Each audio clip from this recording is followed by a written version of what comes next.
It's been 4 months since I started seeing a psychologist. Sooner or later it had to happen, Grandma says about my therapy sessions. You go to funerals every day. Whether you want to or not, you'll lose your mind. Sadly, that's how the older generation views psychologists. I don't try to argue with her. My personal record is 100 funerals in 1 year. I'm not a pathologist, not a cemetery director, and not the owner of a funeral home. I write obituaries. Other people get invited to weddings and birthdays. I get invited to funerals.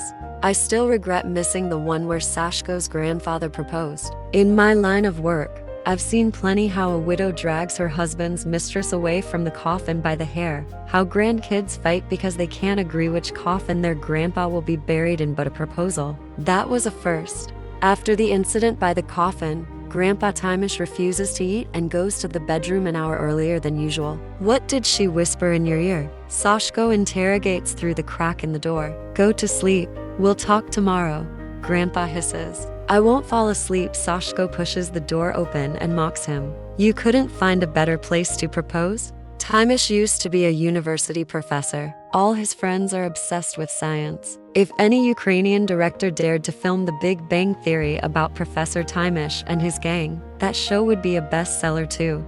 Imagine this. 30 years ago, his 12 closest friends made a bet that whoever outlived the others would go on a round-the-world trip. With what money, you'll ask? Well, those 12 guys each chipped in $100, and when one of them went to a conference in Paris, he deposited the $1,200 into a bank. The deposit has 12 owners, but only one person can withdraw it if they bring the bank death certificates for the other 11. How much has that deposit grown in 38 years? By Sashko's calculations, somewhere around $100,000 is waiting for the lucky one who manages to outlive everyone. A perfect motive for murder, you'd say. But there's one condition for all of them.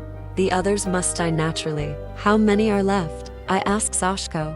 Exactly half. And I really don't want it to be my grandpa who chokes on a crocodile steak or dies from an orgasm under the Eiffel Tower. Yes, you heard that right. The winner has to complete a list of tasks. When my editor heard this story, he said, if you don't bring me this piece tomorrow, don't come to the office. Sashko introduces me to Grandpa, and Grandpa tells me about the grand plan the professors came up with after classes when they split a bottle of Cuban vodka for someone's health. And after classes, what else do you need? Everyone's hungry. They sat down and decided that whoever goes on the round-the-world trip must smoke a Cuban cigar, knock back Mexican tequila, taste kangaroo shashlik and crocodile steak, swim in for oceans, sleep with a Parisian woman, and try an erotic Thai massage. Let me tell you, this is one hell of a challenge. I thanked him for the interview. And when Sashko goes to the kitchen, Grandpa shakes my hand and asks, I hope things are serious between you and Sashko. I saw your photo on his phone. He saved you as beloved. My recorder nearly slips out of my hands. My husband also has a contact saved as beloved in his phone, but it isn't me.